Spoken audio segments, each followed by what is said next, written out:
Hello, Joy Brooks with Email and Coffee. I am most definitely a work in progress. I fear that our times have us too involved with ourselves in an echo chamber of pride, over-identifying in order to fit into a world, into a universe, surrounded by galaxies in hotbeds of chaos. There is no better identity for me than one of being humble. Email and Coffee talks with a kindred spirit. And now, Mark Nelson O'Brien.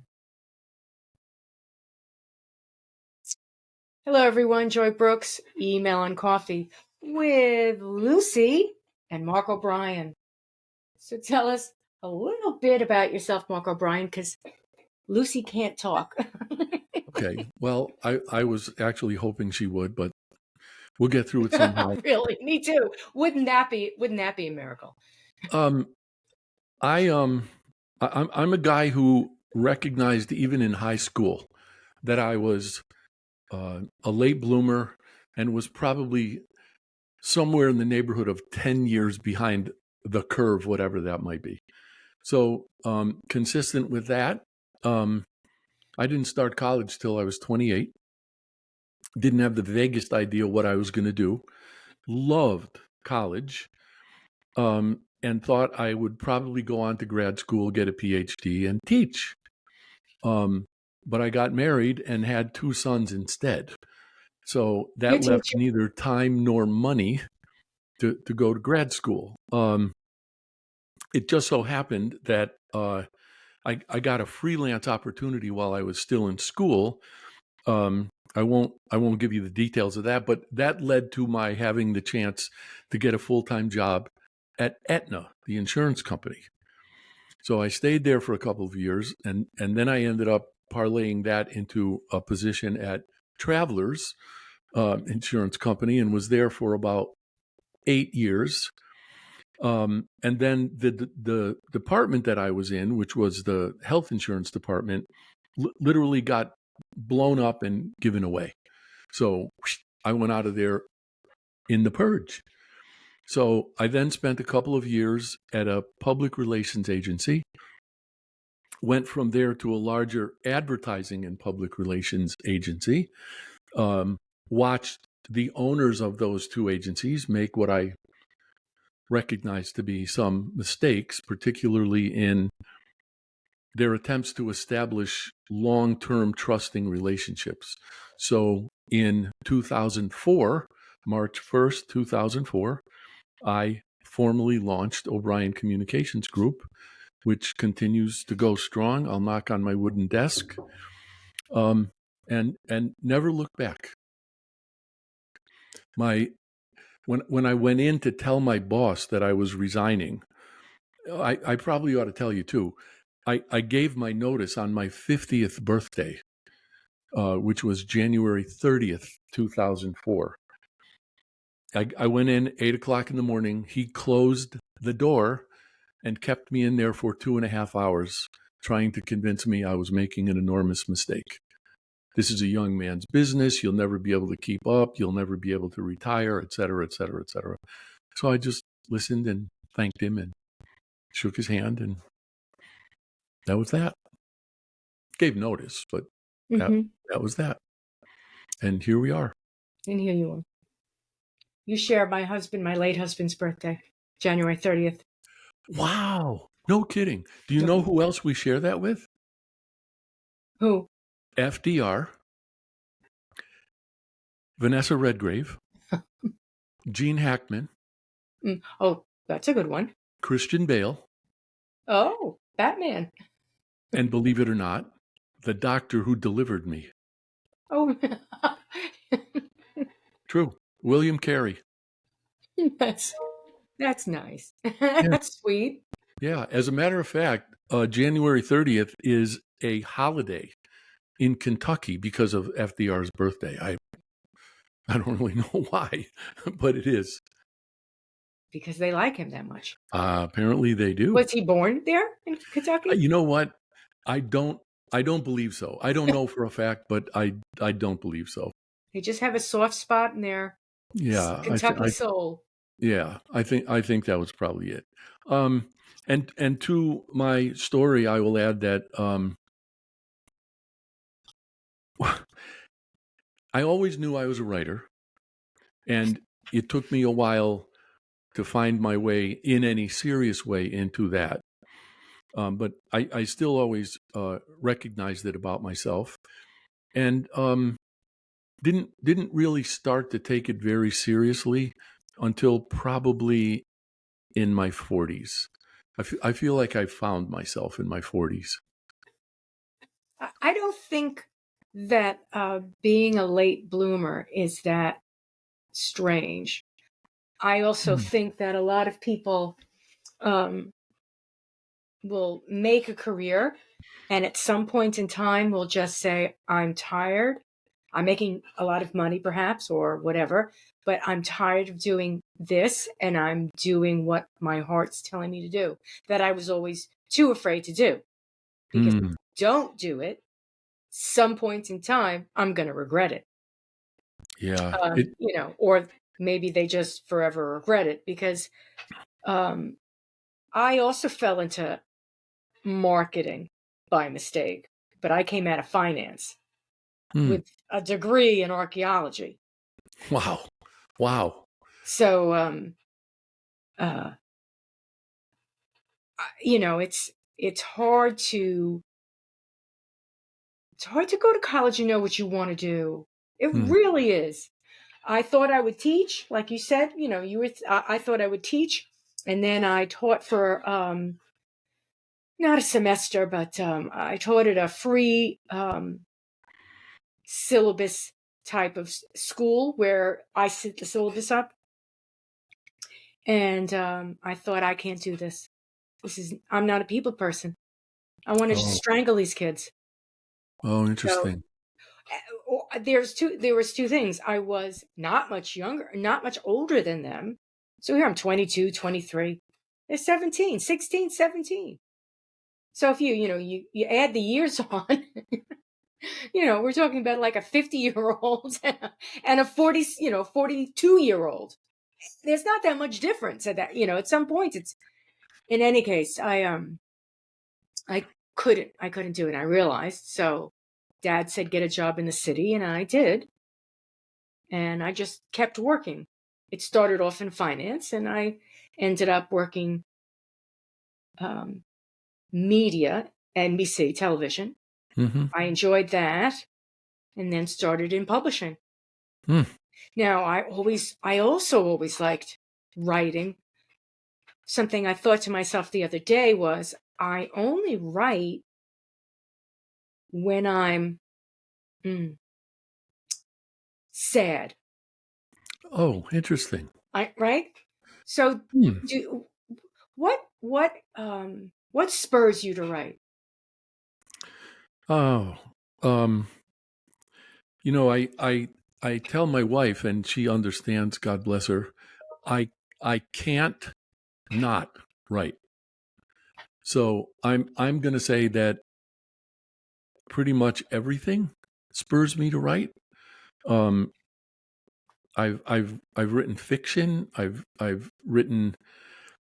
I can't call it. Hang on, I want to show you something. Yes, please.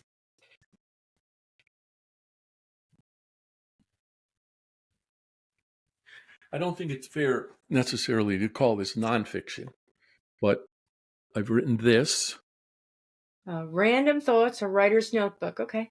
Yep.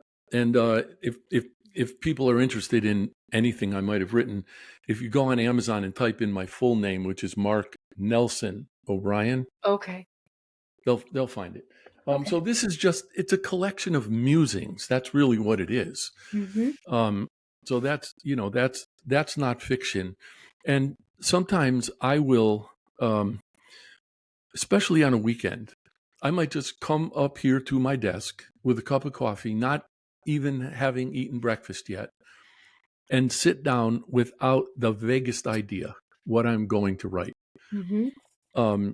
But Ernest Hemingway, late in his life, published a book called A Movable Feast.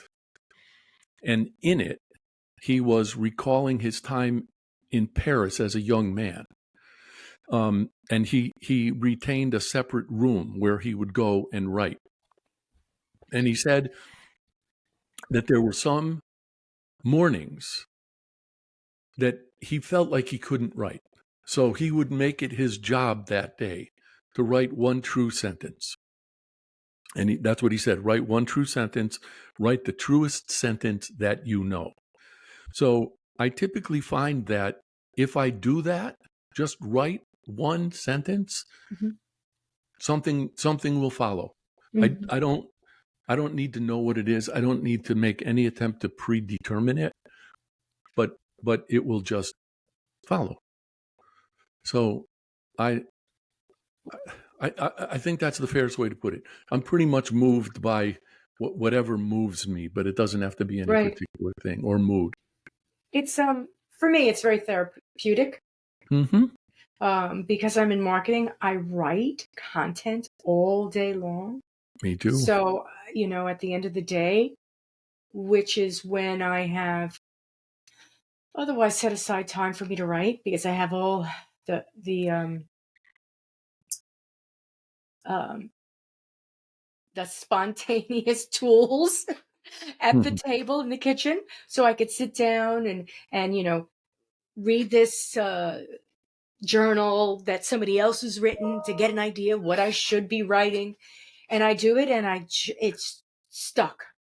It's just stuck, and I think it's normal for a lot of people that do write, and that's why I said the other day I was thinking, you write when you're in a particular mood. And I would say, I said to myself, it sounds like you write when you're sad. I'm like, or snarky. I can also write when I'm snarky, because if I read something that somebody else wrote, that is what I can I can write on that. So but I guess I need something lately to write about. I've done blogs, I've sort of done the marketing promotions wheel of fortune type of a thing, and I can't do that anymore. Although if somebody were to ask me, oh Joy, could you write an article about the digital landscape, I could easily, but I don't see the need to just do it without somebody asking me. My older sister was voted in her high school class class cynic. So we tend to be cynical. We tend to be very, very sarcastic, Yeah. very snarky. But I want to tell you something that happened to me just yesterday. There's a channel called News Nation, Mm-hmm. and Chris Cuomo Mm-hmm. has a program on there. And I believe it was Monday and Tuesday of this week, he interviewed Tucker Carlson. Mm-hmm. Also known as Tucker Carlson interviewed him. But yes. Well, this is part of what I want to share with you. Uh-huh. I think outraged is a little strong, Mm-hmm. but I was taken aback at what I took to be Chris Cuomo's smugness and what I took to be a kind of imperious condescension. And so what occurred to me while I was watching it, believe this or not, was Frankenstein. And we consider Frankenstein's creature to be monstrous because it had no human connections and may have had an ability to form them, but was deprived of the opportunity because Victor wouldn't create a mate for him, and his appearance was so hideous that he was shunned. And it occurred to me that Chris Cuomo was sort of like Frankenstein's monster because he is so imperious and so absolutely certain of his own correctness. So I wrote this piece, and I write for a platform called Biz Catalyst 360. And usually when I do that, I also create a short video to go at the end of it. So I wrote the piece and I created a video. Then two things happened. Mm-hmm. Yesterday afternoon, I got a text message from a guy that I met when I was 5 years old. And he told me that his older brother, who's my age, has cancer. And he's in a rehab facility. And that just really, really took me aback. And then I went to see if I could find the entire interview between Chris Cuomo and Tucker Carlson on YouTube. Mm-hmm.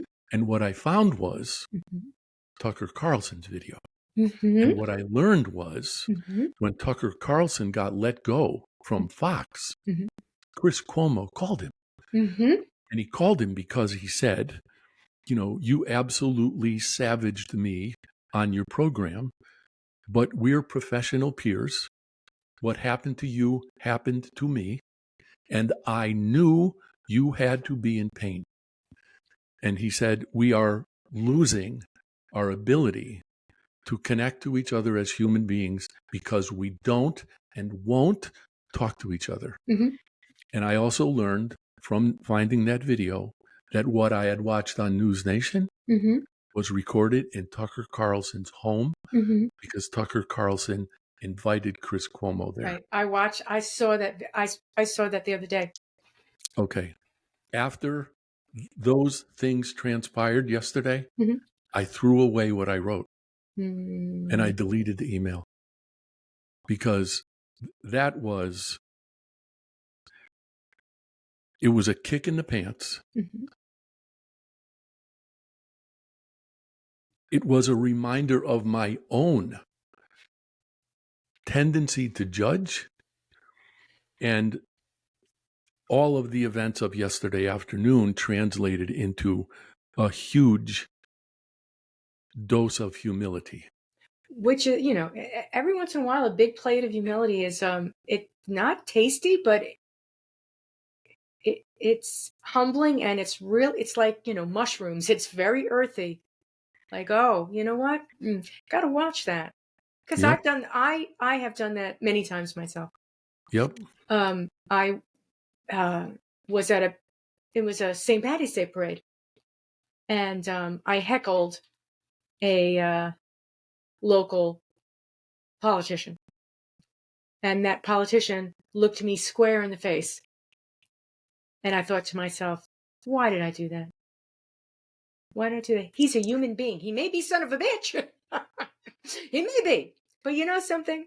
That son of a bitch is a wife and children and a mother. Like what what makes me think that I'm so smart, right? I won't tell you who it is because I still don't like him. And Well, he's you done don't have something to. very terrible recently. But what politician hasn't these days? But there are just things that we don't. First of all, television and sound bites and everything that we see is, I mean, we're just being led by the nose. Like, here's Amen. a carrot, just run, just go. Right? And Yeah. I had a conversation with somebody who disagreed with me over the last year. And I said to this person, I said, what you don't seem to realize is we both want the same thing, but we're being fed a bunch of BS. And so we're arguing about it. Mm-hmm. We both want education. We both want the roads to be fixed. We both want to be safe. We want to be able to buy gas. We want to put food on the plate. All these things. We both want these things. But we're being played just so that we could continue the conversation so the roads don't have to get built. Because they're too busy talking about something else. And I think one of the reasons we're being played is that people. I'll just say politicians. They don't want us to talk to each other. No. And they don't want us to agree. They don't want us to find workable middle ground. They don't want that. They're served by our being polarized. You know, this conversation reminded me of something that I should have remembered long before I did. I was in middle school, which was called junior high school at the time. Yes, junior high, yes. And a bunch of my buddies and I were in the cafeteria, and we were goofing on this one kid. His name was David Bowen. I'll never forget it. And he I don't know if there was anything facultatively wrong with the guy, but he was kind of funny looking. And we were goofing on this guy. And the two of us, David Bowen and I, made eye contact. And when I saw the pain in that kid's eyes, I started crying, and I had to run out of the cafeteria so my buddies, who were all cool, of course, wouldn't see me crying. And I never goofed on that kid again. And you know, it's sort of a cliche that, you know, kids can be cruel because they don't know any better. Mm-hmm. Well, they're pushing their boundaries. That's what kids do. They push their boundaries, and you know, if they're not, they're pushing their boundaries. Honestly, they you know, they'll do what they can do, and they'll find out what happens. And with you, it was, you know, a humanity check, and you were like, "Oh, this isn't good. This doesn't feel good." And the other kids were getting a bang out of it. Oh, right? Yeah, they were. They went off to be so big bullies. This may sound like a shameless plug, but there's a piece in here called "Where the Lines Are." My older son Sean turned 40 last October. When he was 16 and did not yet have a driver's license, and this is very, very much abbreviated, he did what he thought was borrowing the car of one of his friend's fathers. The law, unfortunately, thought that what he did was breaking and entering and grand theft. So he could have gone away for 2 years. Again, to abbreviate, he ended up getting, he had a 2-year jail sentence that was suspended. He had to do 100 hours of community service, which he could have done in the local public library, but he chose to do it in a Salvation Army soup kitchen in downtown Hartford. So again, to make a long story short, all of the lights that I would have wanted to go on for him as his father went on. I don't know if you remember Dr. Spock's book of child and baby care. I think it was published in the 40s. My son, Sean, knows nothing about that book. Nothing. But chapter 1, verse 1 in Dr. Spock's book is that children crave the knowledge of their limitations. So sometime later, when Sean was married, a father, etc., I said to him, "Hey, do you remember that such and such?" Like he would ever forget it. And he said, "Yeah." I said, "I don't even know if there's an answer to this question, but what the hell, if anything, were you thinking?" Like that, he said, I needed to know where the lines were. And I thought, wow. You know, some people, I guess, don't believe in universal truths. There's one. And everybody needs to know where the lines are. That's what happens when you're 12, 13, 14 years old. That's exactly what happens. I mean, you know, hormones bring it on. Without hormones, we'd probably still be playing with dolls and be pretty happy, you know, just doing nothing, you know, riding a bicycle around. But hormones bring it on. And it is a rite of passage. It really is a rite of passage. Yeah. And there have been all kinds of studies done on the differences between adolescent brains and adult brains. So, you know, he was every inch the adolescent Meantime, his younger brother, my number 2 son, Quinn, he was watching his brother and taking notes. Nope, not doing that. Oh, no, not going to do that. So he was, Quinn was much more on the straight and narrow. Mm-hmm. Fascinating study. Families are sort of like that, right? We if our parents did something that bothered us when we were young, we swear, oh, I'm not going to do that to our kids. So sometimes you swing all the way the other way, right? So, you let your kids get away with murder type of a thing. And then the kids like, I'm not going to do that. And they're strict. So, the families, the siblings are also watching. Oh, I'm not going to do that, what he did. Or, I'm going to do, he got away with that. It really depends on the kid's personality. Sometimes they take it, another step. My father was in Italy during the Second World War. And they pulled pranks. I mean, the soldiers, when they were off, they needed to let off a lot of steam.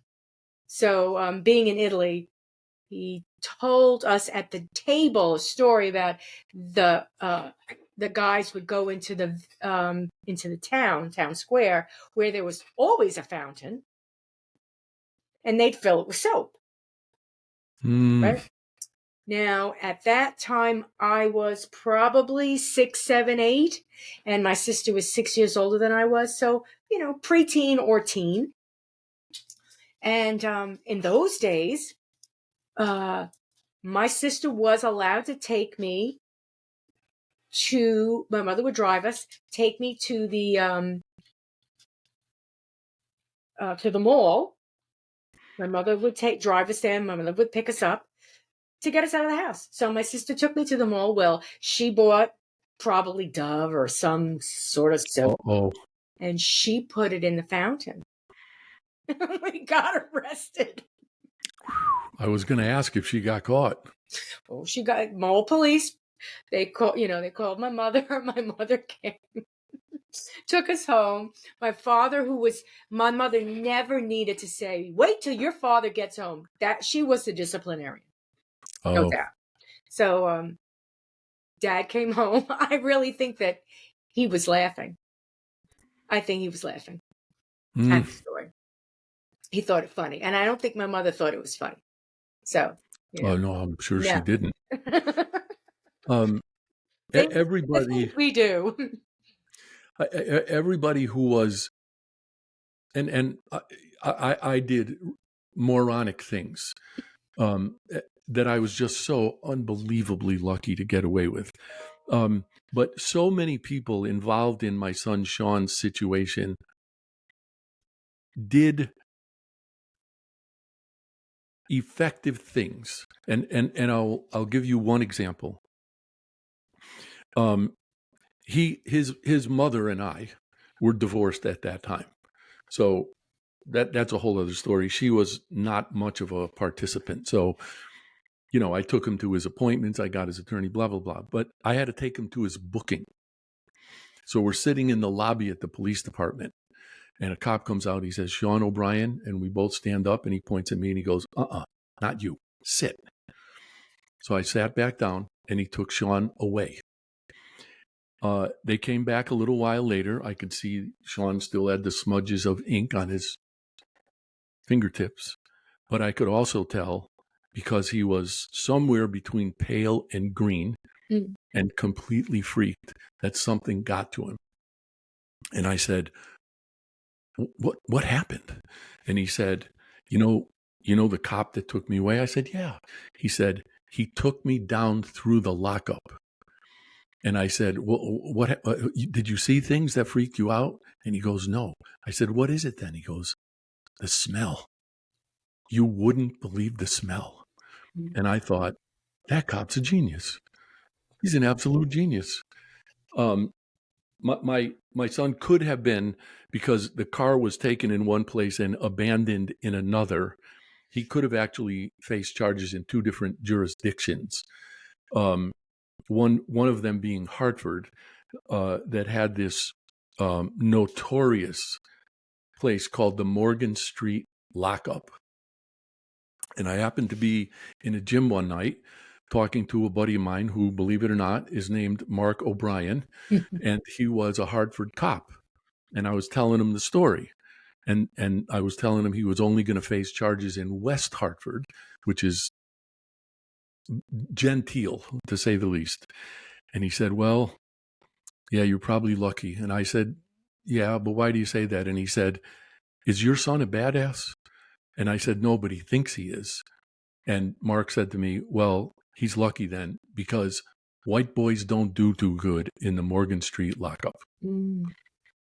So what are we talking about? That was 24 years ago. And, that's all he needed. He could have gone the wrong way, or he could have just been annihilated. Yeah, he was actually a student at a Catholic high school at the time. Oh. And I remember he was suspended for 2 weeks while they sort of talked amongst themselves and saw what he was going to do and whatever. And I remember going to meet with the assistant principal, and he said to me, I will never, ever tell you that what's going on right now is a good thing, but I will tell you that you're lucky that it's happening now, because if it were happening 5 years from now, this would be a very, very different story. Because Sean would have been 21, the consequences would have been so much greater. There was an outdoor, still is an outdoor music venue in Hartford. And the first time years ago, when the Dave Matthews Band played there was this enormous riot. People were beaten up, cars were burned, et cetera, et cetera. Well, a kid who was probably a year or two ahead of Sean in high school went away for that. He was one of the guys who was burning cars and stuff. And on the way home from the police station the night Sean got busted, the kid's name was Vince. I said, listen, I'm going to tell you right now, the only difference between you and Vince is whatever you think of yourself. Because Vince obviously didn't think about himself or think much of himself. So that's going to determine how this plays out. And right now, we don't have any idea. This conversation is all about being humbled, and life events humble us. And if we allow that to sink in, it really is for the better, because we share this planet with a lot of people. Whatever you want to call God, whatever. We are in the likeness of him. We are not omnipotent. We make lots of mistakes. And it is our responsibility to learn from them and to make it better. And then fix it. Fix it. Yeah.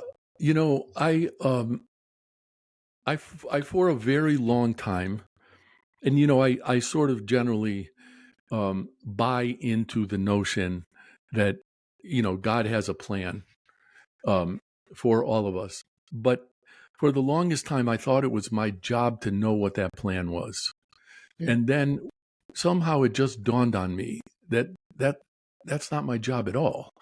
My job is to know that he will put signs and people, etc., on my path, to recognize them when it happens, and to make the most responsible decisions at those points that I can make.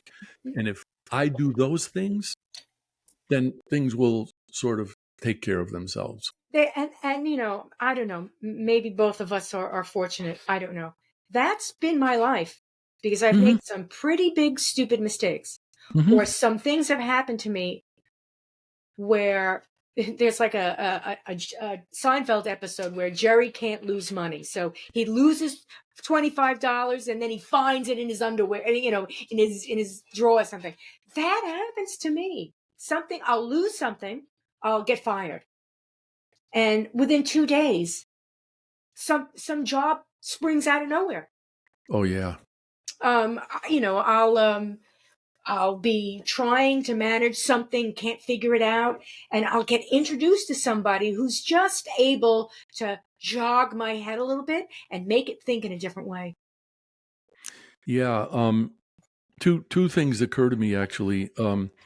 There was a woman who I worked with at the ad agency many years ago, and then for a while worked for me at O'Brien Communications Group, and she always used to talk about the law of attraction.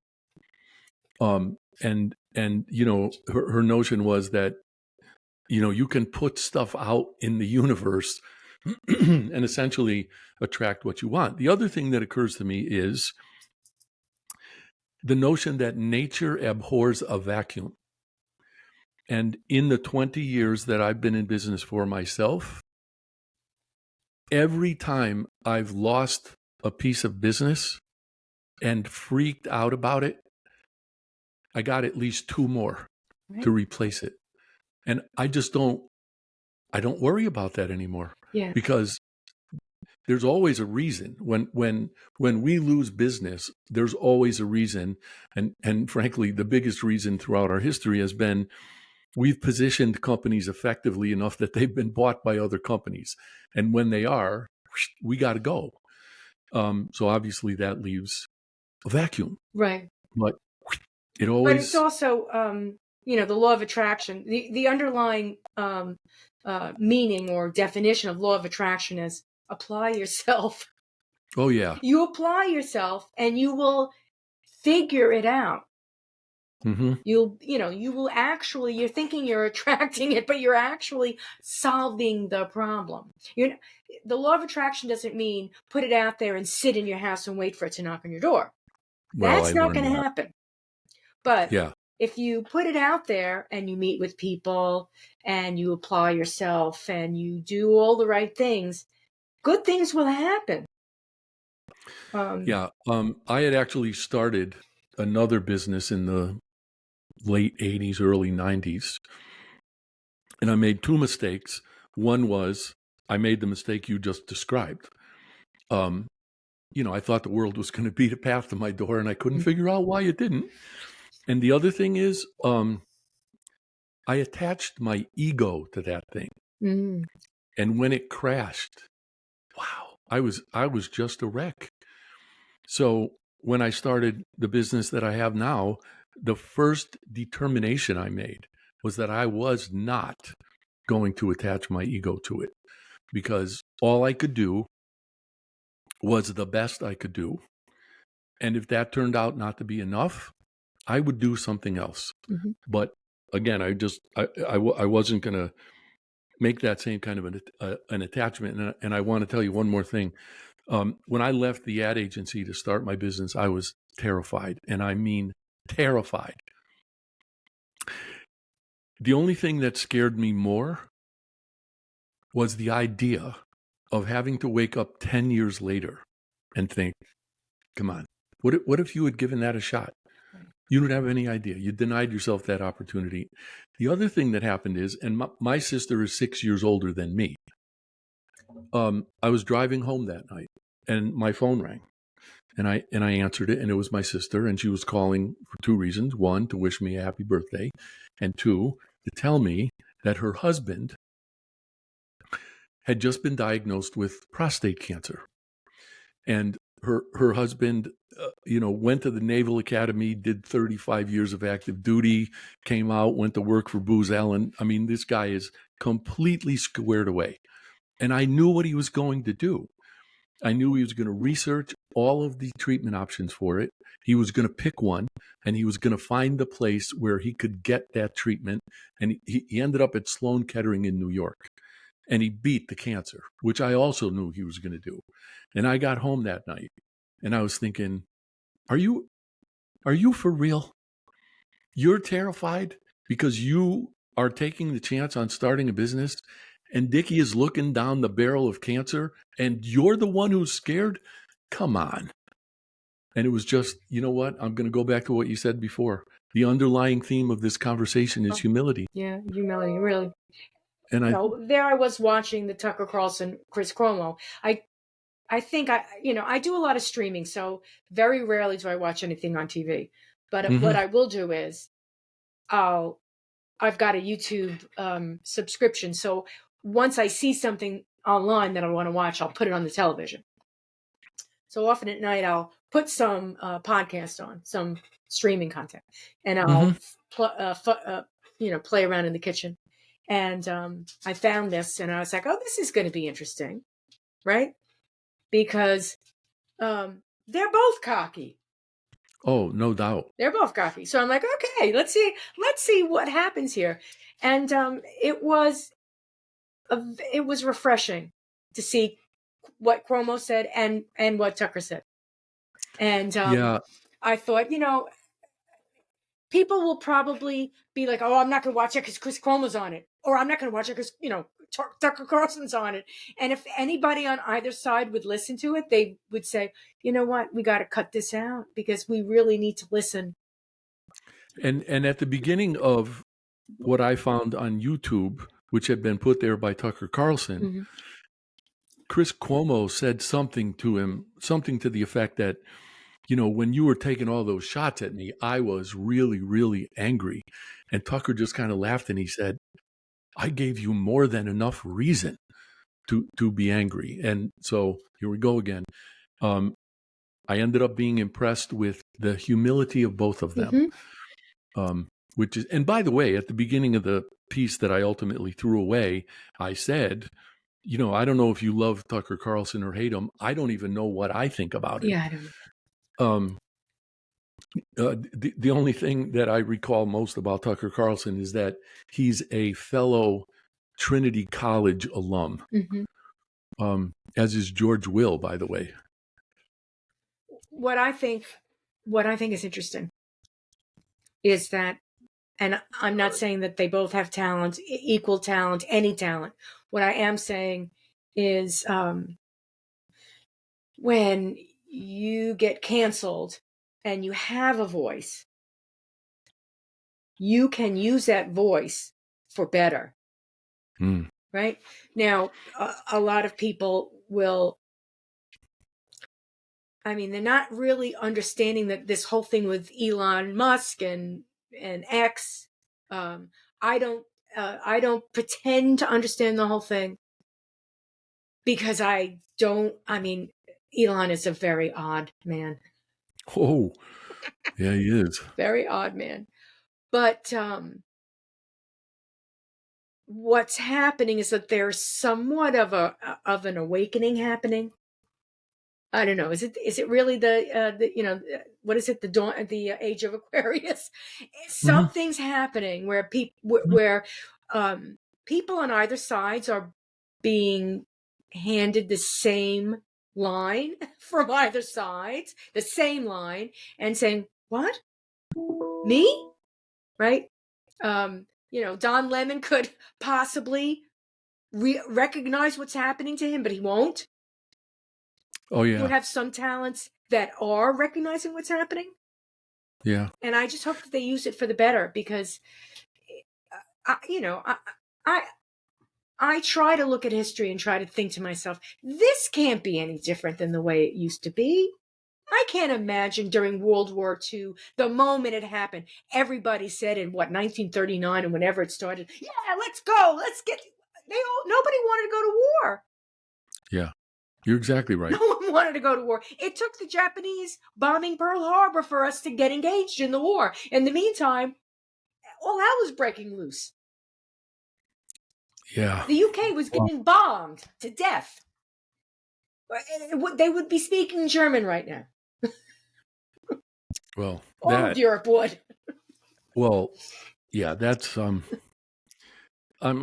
kind of fascinated by that whole thing. And sometimes when I think that, here comes ego again, if Hitler hadn't let his own ego get the better of him and go into Russia when he did, the outcome would have been staggeringly different. Yeah, and if he had completed his Western campaign before he went into Russia and timed that a little better, whoa. Yeah. Whoa. He would have reclaimed everything that World War I had rendered void. He would have reclaimed it back.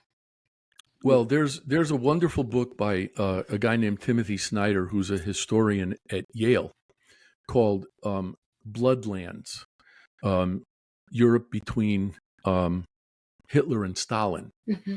And in that book, Snyder points out that, what came to be called the final solution, the extermination of the Jews, was somewhere on the order of Hitler's fifth or sixth plan.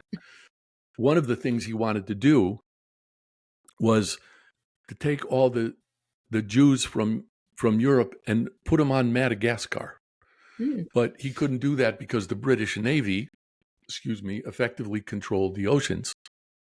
But the reason he went into Russia, was he wanted to ship all the Jews to the rich farmland of Ukraine Mm-hmm. to feed what he imagined would be the enormous Third Reich. That was one of his plans along the way. And it wasn't until he was certain that he wasn't going to win the war that they launched the final solutions, which is what comes after sick. But the point being is that propaganda is really what it's all about. The thing is, with the invention of the printing press, so as soon as we go to the printing press, the Bible gets the ability to get propagandized. Oh, right? So that moves out, and then we just keep going from there. So the propaganda machine is just given all of these outlets. And right now it's the internet. It's, amen. Turn on any channel and you can hear any story spun 5 different ways. Yep. And there's always a seed of truth in it, Mm-hmm. which drives you batty. Because I could sit in the TV and go, oh, those sons of a bitches, and then flick, here, see another version of it and go, oh, is that really what happened? Wait a minute. And then flip, and hear another version and go, okay, I'm just disgusted. There's I have a book on the shelf back there. I don't know if you can see it from here, but on that shelf back there, there's also an old VHS tape. I happened to see a program on PBS many years ago, based on a book called Faces of the Enemy by a philosopher named Sam Keen. And at the end of the program, we were given the opportunity to buy the book and to get the program on VHS, and I got it. But what Sam Keen says is that, whether we're talking about people or nations, the way that we get ourselves to a point at which we can hate and kill is to objectify and demonize. Mm-hmm. And to your point, that's exactly what's being done. Mm-hmm. And I will tell you this, which was an abidingly valuable lesson. For a while, I was part of a literacy volunteers organization down near the Connecticut shore where I used to live. And I discovered through my involvement in that every single stereotype, and I thought about this because of what you said about the seed of truth. Every single stereotype is a stereotype because it has that seed of truth in it. But I also found out that every single one of them breaks down at the level of the individual. Mm-hmm. You cannot hold a stereotypical belief if you talk to a person. And I did something I never, ever in my life imagined I would have done, because I would otherwise tell you, oh no, we got to get rid of illegal immigrants. They all got to go. Well, most of the people who were the students of this volunteer organization were certainly immigrants. And I would guess that many of them were not in the country legally. Mm. And I had a woman from another social services organization in the community come to me and say, I want to help you promote the individuals who are in this program and tell their stories. And I said, I can't do that, because all I'm going to do is expose them and I have no idea what I'm exposing them to. And it's my Will backfire. responsibility, to make sure these people in the purview of my program, it's my responsibility to make sure they're protected. I couldn't believe I was in that position, but it was clearly the right thing to do. Live and learn. Yeah. And I think we can end the conversation with that, because it's a perfect thing what you just said. The right thing to do. I think that's all of our responsibilities, and we really need to be critical. This term is becoming very popular. Be critical thinkers enough to be able to come to the ultimate, make our ultimate decision what the right thing to do is. We owe it to ourselves. That is why we are here. We have to do this, and not allow anybody else to tell us what they think the right thing is to do. We need to make that decision. That means to uncover some rocks. Yeah, and I always say, question everything. Everything. And I am perfectly willing to have my mind changed, but you have to question everything. I had a conversation, and I know we're close to running out of time. I got into an email exchange with a gentleman. It doesn't even matter what the topic was, but Kenneth Burke, who was a philosopher, teacher, writer. Anyway, he wrote a book called Language as Symbolic Action, and in there he was talking about ideology. And I knew that this guy I was corresponding with and I were never going to come to agreement. And so I said, Kenneth Burke wrote that an ideology is like a spirit taking up its abode in a body. And if another spirit had happened to inhabit it, that body would hop around in different ways. And this guy wrote back to me and he said, I don't have an ideology. And I just wrote him back and I said, thank you. You've just proven Kenneth Burke's point. I'm happy to continue this, but nothing's going to change because you're not willing to examine your ideological convictions. And if you don't question everything and don't examine your ideological convictions, here we are. It is our responsibility. And ideologies are easily cults. Easily turned into cults. Yep. Absolutely right again. Easily turned into cults. You got to be careful with that. You just wake up one day and you realize, wait a minute, am I pledging allegiance to the what? To the who? No. It's our responsibility. Did you tell people where they could find you? I know that you said your book, your Mark. Yeah. What was the middle name? Nelson. Mark Nelson O'Brien, and there's a book on Amazon, so people can do that. There's a bunch of stuff on Amazon. Oh, cool. And if they do that, they'll find my author's page. Good. And the web address for my business is o'briencg.com. Okay. And I know I'm not the only Mark O'Brien on LinkedIn, but I'm the only one whose profile is just Mark O'Brien. No numbers, no nothing. Okay. And you have a podcast as well, correct? It's actually a globally syndicated web-based radio program called The Anxious Voyage. And I called it that because that's what life is. And we talk about all kinds of things on there. And I'm going to suggest on the basis of this conversation that I would love to invite you to be on there. Oh, we'll have part 2. Yeah, that would be great fun. This has been a great conversation. Yeah. I'm pretty anxious, so it's a perfect match. No, me too. Me too. I'm actually 25 years old, but I got all this gray hair. It's been lovely having you. Thank you so much for being on Email and Coffee. And I thank you for your invitation, and it has indeed been lovely, and I look forward to doing it again. Okay, very good. Take care now. Thank you, Joy. Bye-bye. Bye.